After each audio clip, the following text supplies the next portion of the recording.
Yo, yo, yo, what's up, what's up? It's Coach Nick Money in the house. And in today's episode, we're going to take a look at Lucera Health Inc., ticker symbol LHDX. It is a NASDAQ stock. But let me begin by saying we are not financial or stock advisors, and we're not giving stock or financial advice.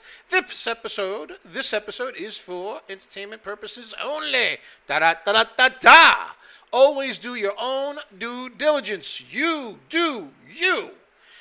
Now, if you want access to our private Discord so you can get our pre-market picks early, the link's in the description. And we also have included a link to our membership website, which includes over 300 episodes of material on how we find and trade stocks. Of course, there are no guarantees that you'll find success trading using our membership site information or not, but we share with you how we trade and what works for us. All right, so let's get right into it with Lucera Health, ticker symbol LHDX, which is a publicly traded company on NASDAQ that develops, manufactures, and distributes diagnostic tests for infectious diseases. We're recording this video on February 25th, 2023, which is a Saturday, the day after it ran in after hours from 14 cents to 47 cents. Crazy doubles, crazy. We actually alerted our private Discord members at 11:30 a.m. on February 24th, 2023, which was Friday, before this glorious parabolic run. And here's a picture of us telling them LDHX sub-dollar chapter 11 wildcard watch list may be like SRNE. Let's see. Both of the companies actually went Chapter 11, similarities, and there was a parabolic run for a brief period of time with SRNE, and we said, hey, this could potentially happen with LHDX as well. Now, of course, we're not financial advisors. We're not giving financial advice. We're just sharing what our thoughts are. So, to get our private picks like this one early, you can join our premium Discord, and like I said before, the link's in the description. Lucera Health was founded in 2013, and it's headquartered in Emeryville, California. It actually went public doubles on February 4th, 2021 through a merger with a SPAC company, which is an abbreviation for Special Purpose Acquisition Company, also known as a blank check company. And the company was called Ion Acquisition Corp. 2 before it merged with Lucera Health. Okay, and the company was actually led by billionaire businesswoman and the shark philanthropist Barbara Ann Corcoran. Barbara Corcoran. Okay, so let's move on. Further discussion. So prior to the merger, Lucera Health had raised $90 million in funding to support the development and commercialization of its first product, which was called the Lucera Check-It, a single-use handheld device that provided rapid diagnostic testing for HIV. The company also developed a molecular diagnostic test for the one and only virus that causes COVID-19. Lucera Health Inc. has had a tumultuous journey as a publicly traded company, to say the least. The company was founded with the goal of developing innovative and accurate diagnostic testing solutions, and it has faced significant challenges in achieving its mission. Despite the challenges, though, Lucera Health pushed through the COVID-19 pandemic to develop one of the first at-home tests for the virus. This breakthrough provided individuals with a convenient and effective way to detect the virus from the comfort of their own home. This is what the company says. However, the financial impact of the pandemic on the company's operations led to a significant drop in its stock price. On November 12th, 2021, Lucera Health filed for its first, yes, that's right, its first, there was more than one, Chapter 11 bankruptcy, citing the financial impact of the COVID-19 pandemic on its operations. The company announced its intention to continue its operations during the bankruptcy process with the support of its creditors and stakeholders. Now, Although the company experienced very trying times, it pushed on until February 22nd, 2023, which was this past Wednesday. And on that date, Lucera Health filed its second Chapter 11 bankruptcy protection petition in the U.S. Bankruptcy Court of Delaware. The company says it's now looking for a stalking horse bidder as it attempts to conserve its remaining $4.5 million in cash ahead of a potential sale and liquidation. This filing comes 2 years after the company raised $159.9 million in an initial public offering at $17 per share. Boy, have the tides changed for this company on many occasions. Well, watch this.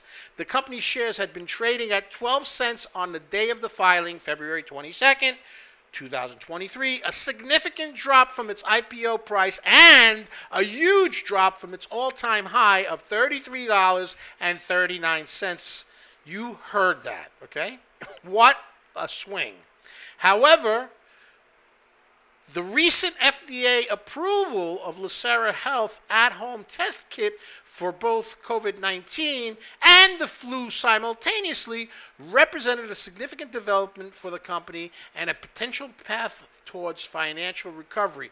They got this FDA approval 2 days after they filed for Chapter 11 bankruptcy. So on February 24th, 2023, the FDA approved their multi-use flu and COVID-19 testing kit. Watch that, okay? And basically, the company's fortunes changed dramatically when the FDA did that and gave them an emergency authorization for use at home for the test kit that tests both COVID and the flu. It was a significant development in the company, and it marked the first FDA-authorized test for detecting both viruses in a single test. The first one. All right, so following the announcement, Lucera Health stock price surged in after hours on Friday. Trading went absolutely parabolic. It went up almost 300% at one point. And this rapid increase in the company's valuation is a testament to the significance of the FDA approval and the potential market demand for its product. The test kit provides a simple and effective way for individuals to detect both viruses at home, which has the potential to reduce the spread of these infectious diseases, says the company. On February 24th, 2023, the news of FDA approval of its at-home test kit for COVID-19 and the flu caused a parabolic after-hours surge in the company's stock price, with trading volume from a 10-day average of 11 million shares going to over 80 million shares, almost 81 million shares in one day. And the stock price went from 14 cents to a high of 47 cents in after hours on Friday. All right, so let's look at the technicals. Shall we? Shall we? Doubles, shall we? We shall. We shall. Okay, so this is a 90-day chart. And you could see that the stock price was tumbling down. And then all of a sudden, the FDA approval happens, and it shoots up significantly. Let's take a look at the 1-minute chart for Friday. Look at that parabolic run. So there are several levels that are interesting to me. Obviously, it hit almost 47 cents, which was a resistance point, and the price action went down. There seems to be a consolidation area at the 40-cent mark, and certainly there's also another resistance and support level at 37 cents, and the purple line you can see right over here is the VWAP, so there's also another support resistance at 27 cents, a little bit higher at 29 cents as well, 25 cents, and of course there's always the line at the 12 to 14 cent mark. So probably, and again, not financial advice, we're not financial advisors, not stock advice, we're not stock advisors, we're not pros, it's simply a show. Doubles, how does it go? Da-da-da-da-da-da. It's just a show. Do your own due diligence, please. Okay, that being said, these are levels that we're going to keep an eye at, okay? I mean, I think that because the news is pretty strong and because there was a bankruptcy filing on the 22nd, 2 days before the news of the approval of its dual-purpose test system, I think a lot of people probably shorted the stock. And maybe they got caught. and that's why there was a little bit of a squeezy after hours on Friday. And maybe there might be a little pullback, but the news is pretty strong. And maybe there's a little bit more, how should we say, doubles, squeezy. It doesn't necessarily have a very large float either. I think it's like under 15 million or 17 million or 12 million. It's a very low float. So I could see the stock going up again, parabolically. But again, for us, it's simply a day trade, not a long hold. We are in a bearish market. We would never hold this long term. We're going to see whether or not the opportunity arises to day trade it, and if in fact it will go parabolic next week. Again, not advice. We're not telling you what to do. We're just telling you what we're going to do. And we're actually going to go and have some cocktails. Because it's summer in Florida. Yes, 90 degrees. 90 degrees. Yes, sir. All right, ladies and gentlemen, Lhdx, and that is the story. And it's Coach Nick and DBL Nicks, and we're out of here. Much love, peace, bye.